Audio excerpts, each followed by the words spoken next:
paz do Senhor, professor da nossa Escola Bíblica Dominical, classe de juvenis. Estamos aqui então na nossa última lição. Meu Jesus, é muito rápido, né? Lição de número 13. Eu, um líder. Quem fala com vocês é o professor Osiel Lourenço. A paz do Senhor, professor. Quem fala com você é Leila Lourenço. Nós falamos aqui da cidade de Joinville, Santa Catarina, sob a presidência do nosso pastor Sérgio Melfior, na nossa última lição. Então, leia comigo aí o texto áudio. Texto áureo. João 15,16. Não me escolhestes vós a mim, mas eu vos escolhi a vós, e vos nomeei para que vades e deis fruto, e o vosso fruto permaneça, a fim de que tudo quanto em meu nome pedides ao Pai, Ele vos conceda. Vamos aos objetivos da lição. Aí esse objetivo da lição, ele tem sido muito importante no todo o decorrer dessa nossa lição, porque tem nos dado aquele norte. Objetivo: reconhecer a autoliderança como parte do processo de liderança. Compreender a derrota como um momento de aprendizado. Mostrar que mesmo adolescentes há áreas da vida para liderar. Exatamente. Olha, ao longo desse trimestre, você, professor, você, professora, ensinou para o seu aluno a respeito da liderança. Vimos aí vários modelos de liderança, vimos modelos de liderança no Antigo Testamento, no Novo Testamento, vimos assim as qualidades que o líder ele tem que ter. Então, há assim uma série de informações que nós aprendemos sobre como liderar. E nessa lição eu acho ela muito interessante, porque ela vai dizer o seguinte, né? Não basta apenas a gente então se munir de um monte aí de informações de como liderar, como ser um bom líder, se a gente não sabe se autoliderar, né? A autoliderança tem a ver com a maneira como nós lidamos com nós mesmos, né? A maneira como nós gerimos o nosso interior. Então, nessa lição, nós estaremos estudando essa importante faceta, característica que o líder deve ter. Antes de você querer liderar, né, aí uma multidão, eu quero liderar 10 mil pessoas, né? Antes de você aprender a liderar os outros, você precisa aprender a liderar a si mesmo. Se você não sabe liderar a si mesmo, você vai ter dificuldades em liderar os outros, tá? Então essa é o foco da lição de hoje. Então o tópico número 1 vai dizer: a autoliderança como um dos pré-requisitos de todo verdadeiro cristão. Você pode até pegar lá Mateus capítulo 16, ler com eles aquela conhecida passagem, né, quando Jesus ele faz duas coisas com Pedro. Ele elogia Pedro, mas ele também puxa a orelha do Pedro, né? Porque o Pedro começou a falar algumas coisas lá, a partir da carne, Jesus chama a atenção do Pedro. E nesse mesmo capítulo, Jesus ele começa a dizer assim, qual é o modelo de um discípulo, quais são as características que um discípulo deve ter. E você pode ler, né, com seu aluno aqui, ele vai dizer, olha, a primeira coisa é vontade própria, veja, os discípulos decidiram por si próprios seguir a Jesus. Os discípulos também seguiram Jesus e tinham submissão total, né? E eles renunciaram a si mesmo. Ou seja, isso tem a ver com o interior dos discípulos, com a escolha do interior deles, assim, né? Então, todos aqueles que querem liderar em alguma área da igreja, a primeira coisa que ele precisa ter isso é um autocontrole, né? Autocontrole das suas paixões, dos seus desejos, das suas vontades que contrariam a palavra de Deus. Ele precisa ter autocontrole. É uma das características fundamentais, né? Porque nós, enquanto seres humanos, né, a gente tem uma natureza que é a natureza pecaminosa.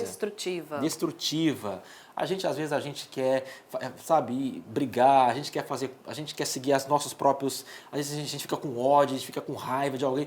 Não, mas a gente tem que ter, acima de tudo, autocontrole.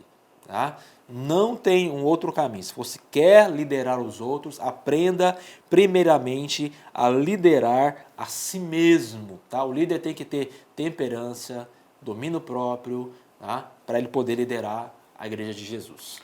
Uma outra passagem também que nós temos, que é a passagem de Jesus no deserto. Ao ler essa passagem, você vai conseguir compreender de forma muito profunda sobre o autocontrole. Às vezes nós estamos até tentando ali nos afastar de tudo aquilo, né, que nos leva a condições errôneas. Mas ainda vem o inimigo para tentar nos fazer pecar. Então você pode utilizar com eles. E uma dinâmica que você pode fazer com um aluno dentro de sala de aula, já depois que ele já chegou, que você orou com ele para iniciar a aula, dê a cada um papel. Pode ser um papel nesse tamanho, não precisa ser algo maior que isso. E espalhe caneta para eles, né? E eles precisam colocar ali nesse papel, escondido, não precisa que ninguém veja, quais são as situações que eles precisam aprender a se controlar. Né? E cada adolescente sabe de si mesmo, onde ele tem falhado, onde ele precisa se controlar mais. E você vai, antes de fechar esse tópico, você ore com o seu aluno para que o Espírito Santo e para que ele mesmo ele venha sentir e venha começar a controlar isso dentro dele, para que ele tenha o conhecimento de que ele precisa mudar naquela área. Exatamente. Aí no tópico de número 2, estava líder, aquele que sabe perder. Então, é um tema muito interessante, porque a gente vive em uma sociedade há um tempo que tem, assim, algo muito perverso, que é aquela ideia de que do sucesso. Você tem que ser um vencedor, você nasceu para vencer, você tem que ser famoso. Ou seja, e esse tipo de sociedade, um tipo de sociedade que acaba prejudicando as pessoas de não saberem lidar com a frustração. Ou seja, a gente sabe que a vida mesmo, a vida real, né, do dia a dia, ela não é feita apenas só de vitórias, né? De likes. De likes, ou seja, a gente vive hoje na vida da rede social, que é uma vida editável. Não é verdade? Ou seja, a gente edita, se a gente tira uma foto, não está muito bonito, a gente vai lá, coloca um filtro, melhora, para sempre aparentar que está tudo bem, que está tudo muito bonito, que está todo mundo feliz, ou seja, mas a vida real, a vida de verdade, a gente não sabe que ela é assim, ou seja, essa vida real, a vida de carne e osso, a vida humana, ela tem vitórias, mas ela também tem perdas. E o problema é que a gente tem vindo uma geração, e você vai dizer isso, né, uma geração que não sabe lidar com a frustração, não sabe, ele acha que tem que se dá bem em tudo, receber sim para tudo. Vale qualquer coisa. Qualquer coisa, você não sabe lidar com a frustração. Então você tem a oportunidade então de ensinar para eles, olha, a vida, você vai ter vitórias, mas você vai perder também. Mas o fato de você perder não significa que você é um derrotado, um fracassado. Significa reconhecer que a perda faz parte da vida. E aquela perda que você teve, ela vai se tornar um aprendizado, uma experiência. Aquela pessoa que acha que só vai ganhar, que só vai vencer, ela acaba sendo uma pessoa imatura, porque ela não aprendeu, né, com as agruras da vida, né, com as pedradas da vida. Ela não vai ter experiência de vida. Então, a perda faz parte da liderança. Errar faz parte da liderança. Isso você deve ensinar muito bem para os seus alunos. E a Bíblia, ela tem, assim, inúmeros exemplos que nós podemos utilizar. Nós temos Davi, nós temos Moisés, nós temos o apóstolo Paulo. E nós temos um exemplo muito forte sobre José. José, ele foi traído dentro da sua própria família, mas através do seu comportamento de obediência a Deus, se passaram sim alguns anos, mas o final, né, o resultado da obediência dele foi algo assim surpreendente e algo incrível. Independente do que nós passamos, das afrontas que nós sofremos, às vezes das críticas duras, às vezes de forma tão injusta, né? Nós devemos ter uma mente focada ao que é de fato agradável aos olhos de Deus.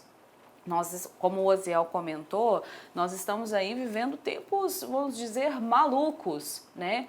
Mas nós devemos ter um coração reto, um coração puro. Muita gente às vezes tem vontade, teve uma vingança, né? Fizeram isso contra mim, então eu vou me vingar, a pau e a pedra, né? Branco ou preto.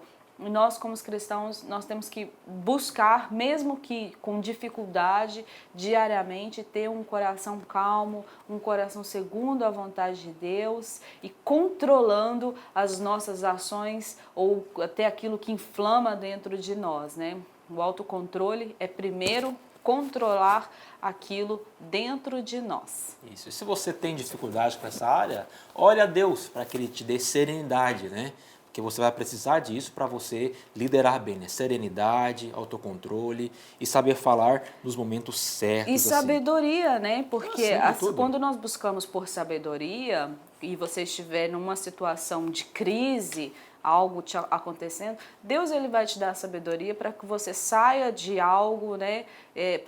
Para que você ensine também o seu adolescente a sair daquela situação sem que ele vá para casa ou sem que ele depois ele fique totalmente arrependido e se sentindo ali culpado de ter dito ou feito algo que entristeceu ao Senhor. Exatamente. Tópico 3. Eu, um líder ou um gestor? Pode ser, né, que seja alguém lá, um aluno, alguém que você conheça, que esteja passando assim, por um dilema. Tipo assim, olha, o que eu vou seguir? Eu vou seguir uma carreira ministerial ou eu vou seguir uma carreira profissional? E muitas pessoas dizem assim, não, eu vou seguir uma carreira ministerial, vou me dedicar à obra do Senhor. E elas acham que por conta de ter escolhido a parte ministerial, então não precisam estudar, porque eu vou seguir a parte ministerial. Isso não é verdade. Então, se alguém diz assim, olha, eu vou seguir a carreira ministerial, aí é que a pessoa tem que se qualificar ainda mais. Aí que ela tem que estudar mais. Porque às vezes a gente tem uma tendência errada, tá? Errada, de separar, né, a minha vida secular e minha vida espiritual. A Deus nunca viu assim. Não existe uma vida secular e uma vida espiritual. Existe a sua vida, né? Que tem a parte espiritual, que tem a parte material. Então não significa dizer que se você vai se dedicar ao ministério, que você vai negligenciar, né, a parte de estudos, né, a parte de se qualificar. Muito pelo contrário, né? Aí como você vai se dedicar ao reino de Deus, você vai ter que sim que se estudar, que se esmerar, correr atrás. É claro que você não vai também, né, viver só se dedicando aos estudos e esquecer da parte também ministerial. Procure encaixar as duas coisas. Sempre tendo assim em mente, olha, de não separar as coisas, sabendo que tudo aquilo que você aprende, né, as suas qualificações profissionais, aquilo que você vai adquirindo, né, capacidades, fazendo cursos, aquilo de certa forma vai ser muito útil também no reino de Deus, vai ser muito útil no seu ministério. Então ensine os seus alunos a não fazer essa separação entre carreira ministerial e carreira profissional. As duas coisas podem andar muito bem juntas. Seus alunos, eles têm aí entre 15 e 17 anos, né? É totalmente normal que eles tenham algum tipo de ansiedade sobre o futuro. Alguns já têm na sua mente totalmente claro qual é a profissão que eles querem exercer, qual é o ministério dentro da igreja que eles já atuam, querem exercer, atuar. Então, algo que você pode fazer, nós já conversamos entre outros assuntos sobre isso, você pode conversar com o seu aluno para que ele venha orar ao Senhor. Na minha classe de juvenis, eu tenho alunos que querem ser médicos. Nada impede de que ele exerça a sua profissão na medicina e que dentro da sua profissão da medicina, que ele tenha ali um ministério, né? Que ele exerça ali o seu papel dentro daquele lugar, né? Como nós já conversamos antes, dentro dos seus colegas, sendo exemplo, né? Falando da palavra de Deus, ensinando, dando força diante das situações que alguém passar, até mesmo com os pacientes. Então, mesmo que uma pessoa exerça uma profissão, ela pode exercer dentro do seu ambiente de trabalho. Talvez o seu próprio aluno tenha algo que ele possa compartilhar de um pai, de um tio, da mãe, algo que aconteceu dentro da profissão e que ele conseguiu exercer dentro da sua profissão o seu ministério, o seu chamado. Então, ore com seus alunos, convide eles a estarem orando, pedindo ao Senhor que o Senhor esclareça para eles qual é o chamado deles, qual é a profissão, que eles sempre estejam orando e abençoando o seu local, tanto ministerial como o seu local profissional. Exatamente. Tópico número 4, então, já caminhando para o final, é uma pergunta. Eu sou muito jovem para liderar? Acredite, né? Muito embora eles tenham lá 15, 16, 17 anos, né? Já pode estar plantando no coraçãozinho deles lá a semente de, no futuro, eles serem, sim, líderes na casa de Deus. Mas para que isso aconteça, algumas coisas devem ser observadas, né? Como nós dissemos, tem que estudar, tem que lidar com muita moderação nas redes sociais, porque ela rouba muito nosso tempo. Então, diga isso para eles, olha, né, se você gasta 5 horas na rede social, diminui para isso para 1 hora. E as outras 4 horas, vá ler um livro, vá aprender, vá conhecer. Né? Outra coisa que é muito importante também, as amizades vão ser muito importantes, vão influenciar se ele vai ser um líder lá na frente ou não. Né? Então tem que ser uma pessoa que não, o líder é aquela pessoa que é influenciada, mas aquela pessoa que influencia os outros. Né? Então por isso que é suma importância você dizer sim, né, que seus alunos eles têm sim um grande potencial para liderar sim no futuro não muito distante. E nós como seres humanos, né? Eu, você, o seu aluno, todos nós almejamos que o ano que vem, o mês que vem, daqui 15 dias, daqui 10 anos, seja que eu esteja em tal posição, o que eu sonho, eu gostaria. É muito comum nós, seres humanos, termos esses tipos de pensamentos, de sonharmos. Mas converse com seu aluno sobre algo muito importante. Tudo que ele sonhar para um futuro, ele precisa valorizar hoje o que ele vive, o que ele tem. Jesus ensinou sobre a fidelidade. Nós precisamos ser fiéis hoje para que nós colhermos amanhã. Não é mesmo? É como uma árvore, nós plantamos, regamos, ela vem crescendo e depois nós recebemos os frutos. Assim é como a fidelidade, para que o seu aluno receba futuramente as bênçãos do Senhor e continue recebendo hoje, ele precisa ser fiel hoje e todos os dias. E você vai estar aí ajudando, auxiliando e instruindo ele de como ele deve fazer. Essas 3 lições foram assim maravilhosas. Um momento entre nós, com os alunos, muito bom, e nós ficamos muito felizes de estar aqui auxiliando você, né? E nós estamos aí na próxima semana já com a nova revista. Amém. Então é isso aí. Né? Encerre com chave de ouro essa lição, com esse tema tão importante, e que você continue sendo bênção aí na vida desses juvenis, tá bom? Então um grande abraço, que Deus te abençoe. Grande abraço, até a próxima lição.